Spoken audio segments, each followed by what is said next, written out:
Assalamualaikum warahmatullahi wabarakatuh. Apa kabar sahabat Kupnet? Saya Andi Mangara dan kita bertemu kembali dalam Bincang-Bincang Kupnet. Kali ini saya bersama dengan tokoh angkatan 98. Ya. Yang angkatan 98. Ya. Di mana akibat perbuatan mereka Soeharto tumbang dan limitasi kekuasaan terjadi. Itulah prestasi besar ya. Pak Syawaludin, apa kabar Pak? Alhamdulillah baik. Ya. Siap. Atau Soeharto, apa kabar?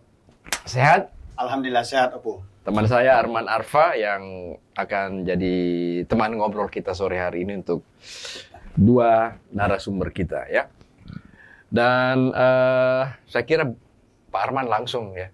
Pertama kita ke Ato dulu barangkali ini kan. Iya. Keberhasilan angkatan 98 adalah itu tadi. Ya, menumbangkan sekaligus mungkin kita sisi lain dari kegagalan. Ya nanti ada keberhasilan, ada kegagalan. Kan itu kan koreksi saya kira ya. Tapi kan arus balik reformasi siapa yang sangka ya? Iya. Soeharto tumbang seketika. Ya, kemudian saya kira limitasi kekuasaan itu prestasi yang luar biasa. Tetapi kan arus baliknya juga luar biasa. Demokrasi kita mahal, ya, dan efeknya adalah korupsi kian menjadi-jadi. Ya. Mungkin kemudian tumbuh oligarki, ya, dan inilah yang menjadi tugas tanggung jawab kita bersama, dan inilah yang menjadi inti pembicaraan kita. Mengapa itu terjadi, Pak Ato? Ya, terima kasih banyak Pak Andi Mangara, Pak Arman, dan Bung Sawal. Pertama-tama saya ingin mengatakan bahwa reformasi 98 itu adalah sebuah keharusan. Kenapa sebuah keharusan? Karena dia tidak hadir sekejap, tapi dia melalui proses yang panjang, Pak. Iya. Karena ada kekuasaan tiranik, kemudian para aktivis jalanan ini, apakah kampus dan ekstra kampus, kemudian melakukan serangkaian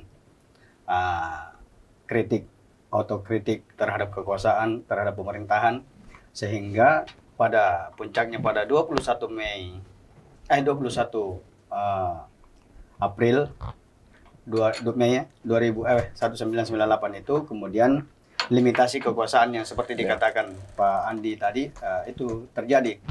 Nah, kemudian hari ini kita lihat, saya sering mengatakan Pak, bukan kegagalan, bukan juga tapi saya keberhasilan, tapi saya mengatakan bahwa reformasi kita pasang surut. Kenapa pasang surut? Karena kalau kita urai satu persatu dari 6 agenda reformasi, saya kira kan ada yang terlaksana, ada yang tidak terlaksana. Ada yang terlambat terlaksana, dan ada yang belum sama sekali tidak terlaksana.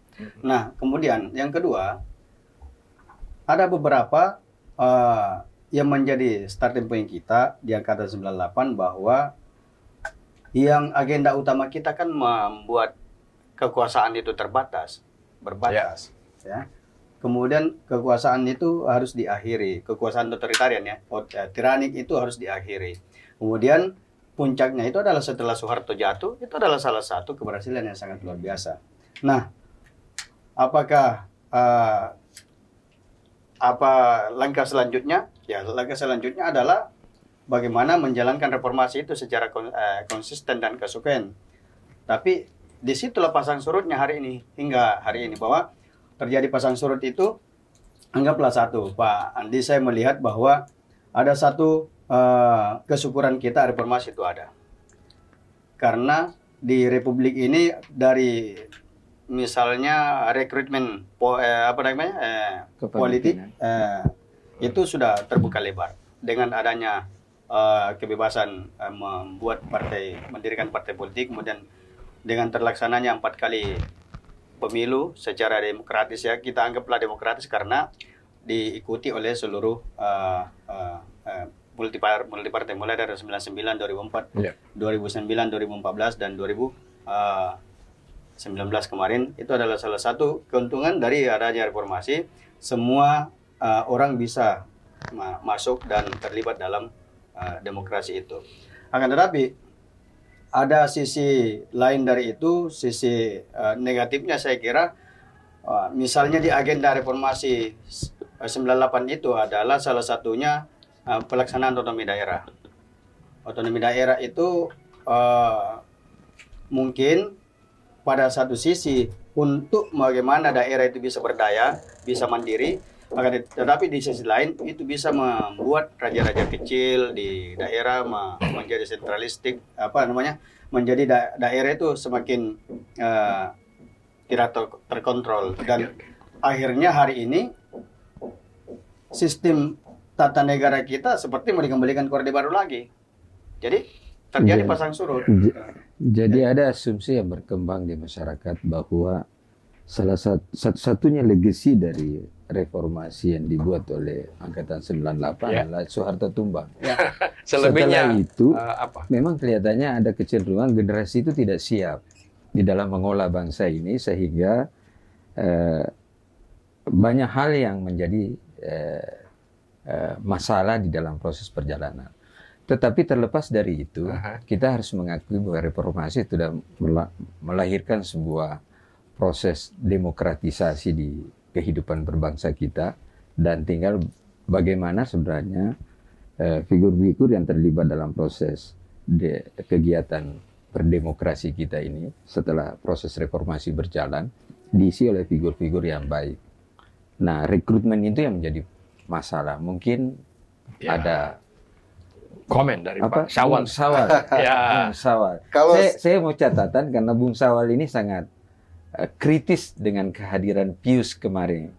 Kita dengar di warung kopi bahwa beliau mengkritisi bahwa teman-teman aktivisnya yang dari Jakarta yang ikut terlibat di dalam menurunkan Pak Harto tapi sudah menjadi penikmat, dan banyak yang diam sekarang, sehingga dia tampil melakukan proses otokritik terhadap teman-temannya sendiri. Mereka merebut setelah duduk nggak tahu mau bikin apa, menikmati. Silakan Pak. Kalau saya bukan tidak sepakat, tetapi bukan juga membantah. Ya, kalau saya tidak dianggap untuk meluruskan, paling tidak saya tidak setuju dengan pernyataan itu. Menurut saya, gerakan reformasi tahun 98 itu adalah cita-cita. Dan menurut saya cita-cita ini sesuatu yang sudah direncanakan. Target kita tumbangkan rezim Soeharto tidak hanya sampai di situ. Kita sudah memikirkan bahwa setelah tumbang Soeharto, undang-undang politik harus dirubah. Undang-undang partai politik sudah harus dirubah. Itu sudah dipikirkan semuanya. Lalu kemudian siapa bilang oligarki tidak ada di zaman Soeharto, bukan baru tumbuh sekarang ini. Dan itu sudah dipikirkan, Pak. Dan itu tidak bisa hilang dari sebuah negara. Ini 270 juta rakyat Indonesia ini dengan 34 provinsi, ini luar biasa, Pak. Oligarki pasti ada, tetapi suara penyeimbang yang menggonggong terus itu harus ada. Dan itu diwakili oleh suara-suara teman-teman pers mestinya ya. Okay. Yang saya tidak sepakatnya itu bahwa perjuangan reformasi itu dianggap tidak siap, dianggap kebablasan. Begitu terjadi kemudian ternyata yang ada adalah menjadi penikmat. Tidak bisa begitu. Ini sudah dipikirkan. Terlalu banyak juga para tokoh-tokoh reformasi ini yang telah merawat negara ini, Pak. Sampai hari ini kita masih merasakan seperti ini. Bahwa kemudian ada yang kita anggap melenceng dari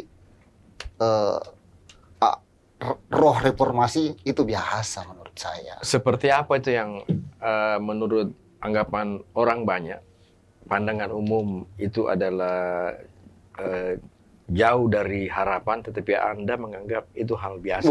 Banyak sekali, Pak. Yang kedua, pertama adalah setelah kita berhasil menggeser Soeharto, kemudian undang-undang partai politik itu ada, tidak hanya Golkar, PD dan P3, kemudian undang-undang partai politik juga, kemudian ada pemilihan langsung, Dwi Fungsi Abri hilang. Itu lalu kemudian itu tadi terjadi penyimbangan antara pusat dan daerah. Itu semuanya adalah sebuah keberhasilan gerakan reformasi. Dan kalau saya melihatnya pertama sirkulasi kekuasaan, limitasi kekuasaan, kemudian masyarakat sipil atau masyarakat madani tampil. Kekuasaan itu bukan diwariskan, tetapi sesuatu yang harus kita capai secara bersama. Saya melihatnya begitu. Ya. Dan ini Pak, kalau masih Soeharto tidak bisa tercipta itu semuanya. Dan itu saya juga tidak sepakat bahwa seperti bahasa kemarin di tempatnya Pius Lustranatang, bahwa ketika Soeharto tidak tumbang, Pius tidak menjadi anggota BPK, itu salah menurut saya. Karena yang kita mau ini bukan orang, kita mau sistem. Iya, sistem yang kita berubah. Sistem. Nah, itu kata kuncinya. Bahwa kemudian siapa yang ada di situ, itu bahagian dari yang sudah diagendakan. Bung Sawal, ini sistem yang berubah. Ya. Dan arah perubahan sistem ini harus mengarahkan, keniscayaannya harus mengarahkan pada kesejahteraan masyarakat, keadilan. Nah, di tengah perjalanan reformasi yang semakin dewasa ini, semakin menua malah. Sudah berapa kali pergantian? 5 kali pergantian kepemimpinan. Setelah kita melakukan reformasi berarti sudah 25 tahun. Iya. Ada kesan yang muncul, sudah dewasa ini, sudah di atas balik. Kalau kita membahasakan di atas balik, ada kesan yang munculkan bahwa masyarakat semakin jauh dari proses kesejahteraan, malah deviasi kehidupan berbangsa semakin tajam, si kaya dan si miskin semakin jauh dari harapan yang kita lihat. Dan pada sisi yang lain, ketika orang berbicara keadilan, aspek hukum, di mana kita melihat ketidakadilan. Nah, mungkin pada sisi ini yang harus kita coba cermati. Bagaimana cara jalan keluar yang terbaik di dalam menghadapi ini? Konon ada cuman 2 cara, nanti bisa dikomentarin ya. Pendidikan kita harus baik supaya rakyat ini tahu hak dan kewajibannya serta melakukan terobosan-terobosan. Yang kedua, penegakan hukum, law enforcement, menahan diri kita berbuat sesuatu yang melanggar. Jadi cerah dan taat hukum. Bagaimana Anda melihat ini? Pak Ato dulu. Akademisi yang harus menjawab itu. Saya kira kalau itu Pak Andi, di negara manapun semua pasti mengatakan negara maju itu karena pendidikannya baik. Negara sejahtera itu karena pendidikannya baik. Kemudian negara baik itu karena tata kelola pemerintahannya, tata kelola hukumnya baik. Nah, sehingga tidak ada alasan bagi kita bangsa Indonesia ini untuk tidak menjadikan 2 ini sebagai alas berpikir kita untuk bagaimana membuat satu negara ini menjadi maju. Pendidikan kita mesti diperbaiki, Pak. Anggaran sudah naik kan? Anggaran sudah 20%. Tapi apakah itu maksimal atau tidak? Nah, kenapa maksimal atau tidak itu kan tergantung dari sistem dan budaya yang mengelola pendidikan itu. Nah, misalnya hari ini pendidikan kita kan pembagian keuangannya sudah bagus. Mungkin 20% dari APBN itu kan sudah lebih dari cukup. Akan tetapi apakah ini sudah bisa menyentuh seluruh aspek infrastruktur pendidikan kita? Anggaplah bagaimana daerah-daerah terdepan kita pendidikannya di batas-batas negara luar, gitu. Kemudian bagaimana di pedesaan? Karena kan pendidikan itu harus merata, Pak. Kemudian yang kedua, pendidikan ini harus dijadikan sebagai satu, misalnya semua orang harus tertuju kepada implementasi Undang-Undang 45 itu, pembukaan Undang-Undang 45, mencerdaskan kehidupan bangsa. Ini sebenarnya yang menjadi titik start kita, bahwa di reformasi ini mestinya itu yang menjadi titik tekan kita. Jadi reformasi ini menjadi alat tekan untuk bagaimana mewujudkan mencerdaskan kehidupan bangsa itu. Bagaimana caranya? Ya tentu di sektor pendidikan. Yang kedua, di sektor penegakan hukum. Di mana-mana pasti negara yang baik adalah negara yang nyaman untuk rakyatnya, negara yang keteraturannya bagus, sehingga tidak ada alasan bagi negara ini untuk tidak mengimplementasikan agenda reformasi yang salah satunya adalah penegakan supremasi hukum. Nah, kalau supremasi hukum ditegakkan, maka ya secara otomatis sila kelima dari Pancasila itu kita bisa implementasikan keadilan sosial bagi seluruh rakyat Indonesia. Oke. Pak Syawal nih, kasus di depan mata di mana masyarakat kita berada pada titik low trust society, jadi tidak percaya pada penegakan hukum, kasus Sambo misalnya, ya, dan masyarakat mengatakan harus cuci darah itu kepolisian itu. Bagaimana menurut Pak Syawal? Kalau saya sih, saya tidak bisa bicara case by case. Oh, gitu ya? Iya, apa yang kita nikmati hari ini adalah buah dari reformasi, Pak. Bahwa dalam sebuah pohon ada buah yang busuk, itu tidak bisa juga dinafikan, Bos. Ada yang nikmat pasti, ada yang kecut juga, itu pasti, Pak. Jadi buah hari ini yang kita nikmati ini, itu adalah buah reformasi yang hari ini, apa yang kita rasakan hari ini itu adalah buah reformasi. Ada nggak bahwa kemudian ya, ada case seperti itu semuanya bisa harus diperbaiki. Jadi itu dan ini semua sudah dipikirkan sesuatu yang wajar saja ya? Menurut saya wajar, Pak. Ada nggak bandingan negara-negara yang startingnya sama dengan Indonesia, cuman pencapaiannya lebih dulu karena dua hal tadi? Saya tidak punya referensi tentang negara, tetapi saya punya referensi tentang tokoh. Perjuangan Che Guevara itu karena ada hal-hal seperti ini. Ada juga buah asam di sana, ada juga yang kecut, ada yang pahit. Tidak mungkin lahir seorang Guterres, Che Guevara kalau tidak ada seperti ini kan. Saya tidak punya referensi, tapi tentang pejuang-pejuang itu ada. Sehingga menurut saya kalau itu kemudian dibawa ke Indonesia hari ini sebagai ya seperti inilah kondisinya. Bahwa Pak Syawal mengatakan bahwa selalu ada plus minus. Selalu ada, Pak. Dan tidak habis juga kalau kita selalu membandingkan terhadap sebuah kesalahan bahwa ini adalah dosanya para pejuang reformasi. Tidak boleh juga begitu, Pak. Iya, luka juga kita ini yang murni lalu kemudian disalahkan pada setiap. Tidak bisa begitu.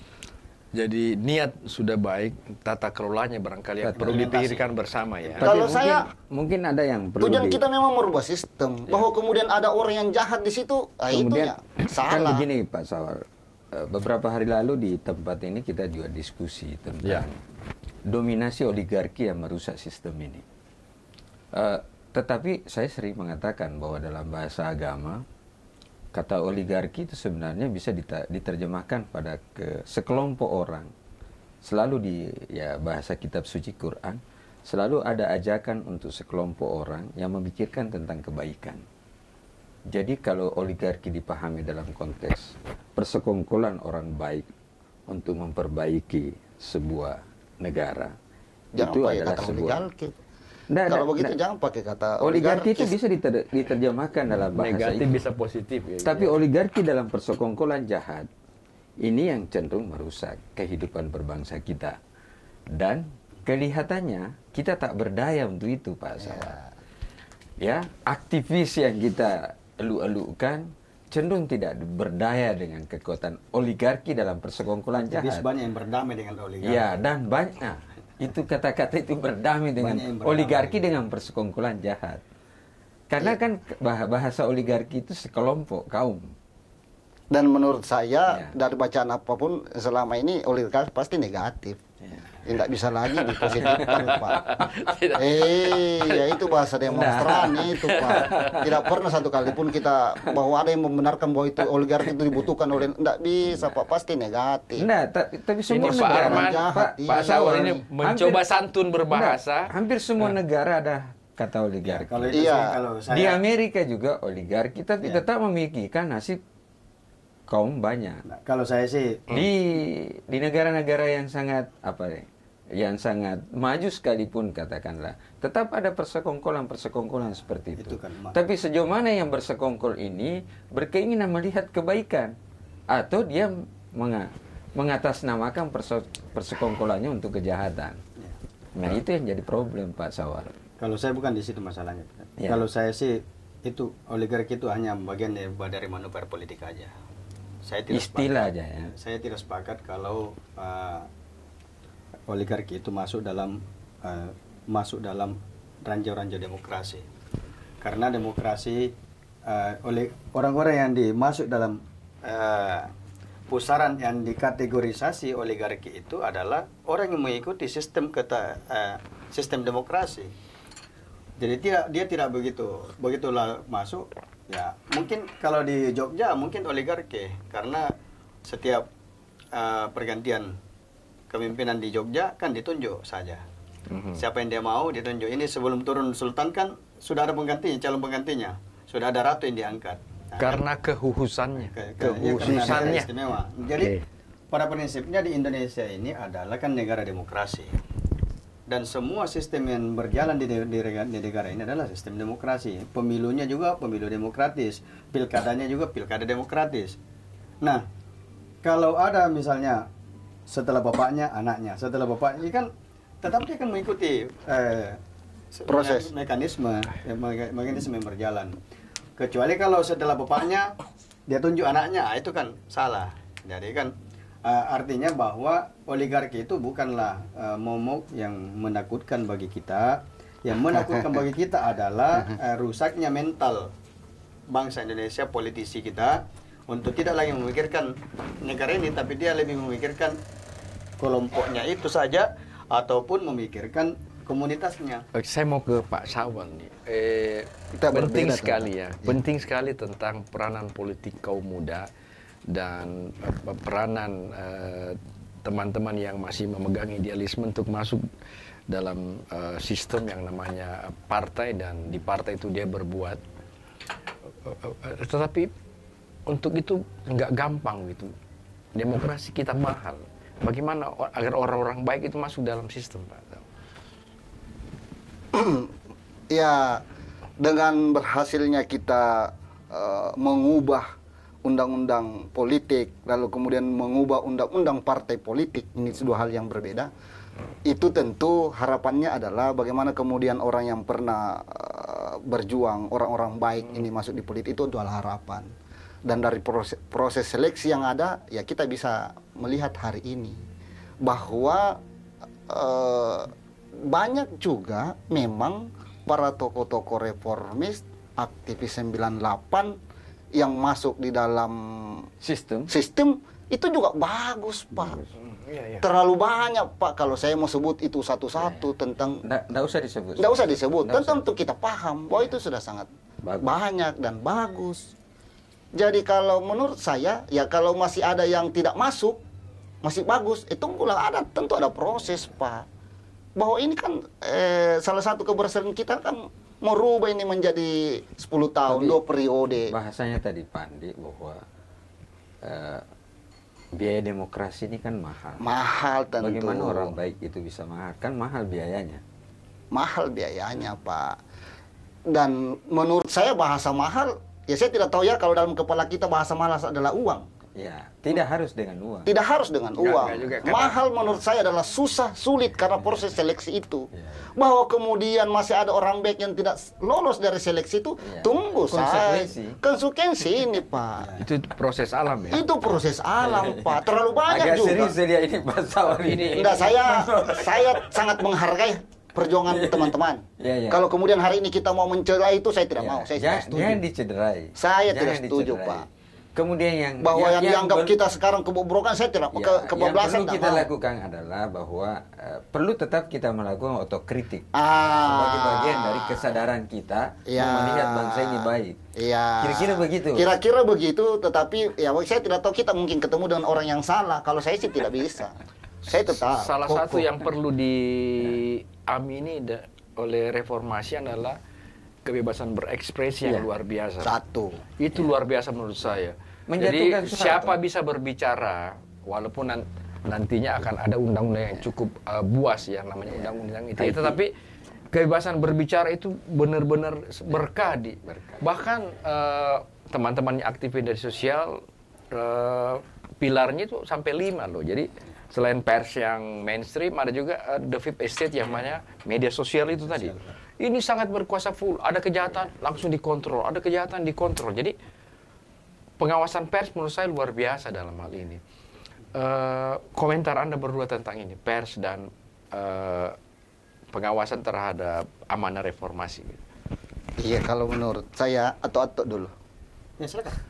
Menurut saya, ini sangat tidak bisa dipisahkan, tidak boleh ada dikotomi antara siapa yang paling berperan dalam keberhasilan reformasi. Apakah itu gerakan mahasiswa atau aktivis pers? Tidak bisa. Satu kesatuan. Satu kesatuan, Pak. Bahwa ada dominasi, kita membacanya ada dominasi pers di dalamnya, itu juga benar. Karena memang negara yang begitu luas, begitu banyaknya penduduknya, ini harus nyampe ini informasi, Pak. Jadi, lalu kemudian isu-isunya menjadi isu nasional berubah ke isu lokal, itu juga pengaruh dari pers, Pak. Jadi menurut saya andilnya tidak bisa dikotomikan ini antara kekuatan mana yang lebih dominan. Trikotomi ini satu kesatuan ya? Satu kesatuan. Aksi, kelompok studi, dan pers. Pers. Satu kesatuan. Satu kesatuan. Saya menyebutnya sebagai hubungan simbiosis mutualisme. Hubungan yang saling membutuhkan. Tidak ada gunanya aksi kalau tidak ada pers, Pak. Dulu, sebelum Soeharto jatuh, tidak ada gunanya aksi kita kalau tidak ada pers. Dan tidak ada juga gunanya pers kalau tidak ada aksi. Karena dengan aksi kita, sehingga muncullah kebebasan pers. Undang-undang yang diterbitkan oleh Presiden Habibie itu kan salah satu buah dari reformasi, bagaimana kebebasan pers itu sudah tidak ada lagi istilah bredel, tidak ada lagi istilah apa dan lain sebagainya. Nah, sehingga ada hubungan simbiosis mutualisme yang patut kita syukuri hari ini. Dan olehnya itu pers menjadi lebih berkembang, dan bahkan bukan hanya di media mainstream misalnya sekarang ini, tapi media sosial malah. Dan lebih hebatnya lagi, hari ini semua warga negara adalah wartawan. Ya, lewat Citizen Report itu ya. Kan Citizen Report itu kan buah dari itu, bahwa semua warga negara itu dia sudah bisa melaporkan dari di mana dia berada, kejadian apa yang terjadi di sekelilingnya, itu dia dengan cepat bisa menjadi. Kalau itu ada jargonnya, tidak ada pembangunan tanpa partisipasi, tidak ada partisipasi tanpa keterbukaan. Jadi kebetulan kami bersama Pak Irhalim di Komisi Informasi itu terus yang gitu. Kalau mau ada partisipasi harus terbuka gitu. Kalau dulu di Soeharto tertutup, sekarang terbuka. Ini kan buah dari kebebasan pers. Bahkan bukannya terbuka, kehidupan medsos itu cenderung telanjang. Itu lain lagi tahu. Telanjang. Terbuka. Itu kan udah dibatasi, Pak. Jadi ada yang namanya Syracuse Principle. Anda menegakkan hak asasi Anda, tetapi ingat, ada hak asasi orang lain yang juga perlu ditegakkan. Jadi antara hak dan kewajiban harus balance begitu, kira-kira begitu ya. Berjalan paralel. Ya. Sahabat Kutnet menarik ngobrol sama dua sahabat kita, dua tokoh 98 ya. Syawaludin dan satu aktif Soeharto. Di dunia akademis, satu aktif di dunia politik. Dan tentu kami berharap bahwa terutama Pak Syawal nih harus masuk ke parlemen berbicara. Suara lain dari reformasi. Iya, karena kalau tidak ada orang-orang seperti beliau yang dulu lantang di luar dan di parlemen sepi saja, menurut saya tidak ada warnanya, itu diam itu. Meskipun beliau tidak mau mengatakan tadi bahwa saya tidak mau mengkritik teman-temannya karena mereka sudah berbuat. Itu kata lain dari beliau yang sangat bijak ya. Masih banyak, Pak. Masih banyak di sana yang garang. Iya, di parlemen. Tidak ada alasan lain. Aktivis reformasi itu harus masuk. Tidak masuk di politik. Kenapa? Karena dengan dia sudah bypass, ada jalannya bypass untuk masuk di partai politik untuk mengambil posisi strategis. Rohnya di situ. Kalau dulu kan harus antri dulu. Di jatah, jangan dulu kamu, ini dulu. Kau masuk di sini dulu, masuk di sini dulu. Sekarang tidak ada, Pak. Aktivis 98 ini dia memiliki jalur bypass masuk di partai politik dan mengambil formasi yang sangat strategis. Anggaplah beberapa di partai politik. Anggaplah Andi Arief di Demokrat. Siapa namanya? Akbar Faisal. Dulu. Yang aktivis yang pernah diculik termasuk Pius di Gerindra, kemudian Fadlison juga, kemudian Pak Fahri Hamzah, kemudian Andi Rahmat dari LU yang dulu di kami, ya kan, mantan ketua umum kami, kan itu memiliki jalur bypass masuk di partai politik dan mengambil posisi strategis. Nah, sehingga kalaupun dia misalnya hari ini ada yang tidak masuk atau ada yang belum beruntung, saya kira kan itu soal waktu saja. Seperti kata Syawal ya, bahwa saya sepakat kalau itu tidak semua harus berhasil. Tidak semua. Dan saya tidak sepakat kalau dikatakan apa yang terjadi hari ini, kondisi bangsa hari ini, lalu dikatakan 98 itu kesalahannya anak-anak 98. Itu jangan dulu. Karena kan kita sudah berjuang, Pak. Sudah maksimal. Dan kita patut syukuri apa yang ada ini, bahwa kita sudah melakukan, kita sudah memulai jalur untuk bagaimana memperbaiki bangsa ini. Kalaupun misalnya belum maksimal, ya kan itu kan soal waktu saja. Karena kan memang pilar reformasi yang pilar otoritarian yang kita runtuhkan ini jatuh ke lantai yang kotor. Sehingga belum sempat kita membersihkan semua, kita membangun pilar reformasi yang baru. Menarik ini analoginya. Nah, pilar reformasi yang baru ini tumbuh dari atas lantai yang masih banyak yang serpian-serpian belum sempat dibersihkan. Jadi kami berdua ini bertanya, menjalankan fungsi reminder, mengingatkan bahwa masih belum selesai perjuangan kita. Tapi saya lihat, tapi saya lihat lebih kepada menyerang saya. Kalau mengingatkan, mau cepat ke tempat tidur, cepat istirahat. Harus dimaklumi saja kalau saya gerakan reformasi ini sudah bagus. Tinggal barangkali bagaimana lantai-lantai yang dijatuhi oleh dengan runtuhnya kekuasaan Orde Baru itu dibersihkan dengan baik, dirapikan, kemudian membangun bangunan reformasi yang lebih bagus, yang lebih kuat, lebih kokoh, dan perlu penyempurnaan rumah. Saya pada waktu acara dengan Bang Pius itu lupa loh bahwa sebenarnya gerakan 98 ini adalah gerakan yang sangat besar. Karena bayangin kita dari monarki ke otoriter, dari otoriter kita reformis kan, dan itu teman-teman 98 itu gerakan yang luar biasa. Tinggal merawatnya itu seperti apa. Orang baik harus masuk dalam sistem. Kita support Pak, memperbaiki fondasinya, harus Pak Syawal harus 2024 harus masuk. Jadi warnai bisa warnai tugas tapi kalau masuk harus tertib. Maksudnya saya itu saya sepakat dengan Bang Pius bahwa banyak itu aktivis 98 yang tidak tertib. Tidak tertibnya begini, dia masuk tidak sabaran, kemudian setelah masuk dia lupa eksistensinya. Kalau ini aktivis yang memiliki moral force. Jadi di mana-mana itu idealisme harus tetap ada. Meskipun misalnya kita sudah tidak lagi berada di jalanan, berubah masuk di parlemen, berubah masuk di kekuasaan, berubah masuk di birokrasi atau di mana-mana, idealisme aktivis harus tetap terjaga. Jangan kita tertib. Nah, Bang Syawal ini kita wanti-wanti, kalau dia tidak tertib kita saya lebih garang paksa. Oke, baik. Untuk memperjuangkan kepentingan rakyat.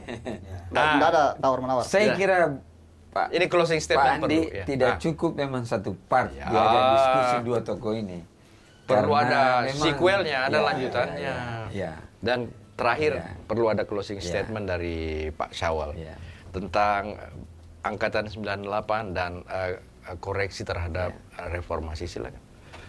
Saya tidak dalam rangka mengoreksi. Saya hanya ingin mengatakan sebagai closing statement ini bahwa ekspektasi saya sebagai aktivis 98 adalah pencapaian yang apa yang terjadi hari ini. Bahwa hari ini masih banyak, kita masih punya waktu. Kami adalah generasi yang optimis, bukan generasi yang putus asa. Kami tetap harus berjuang sampai kemudian bagaimana rakyat Indonesia ini bisa lebih sejahtera. Kira-kira begitu. Oke. 1 menit, Pak Atok. 1 menit, Pak Atok. Baik, kalau saya bahwa kalau kita mau melihat anak-anak 98 itu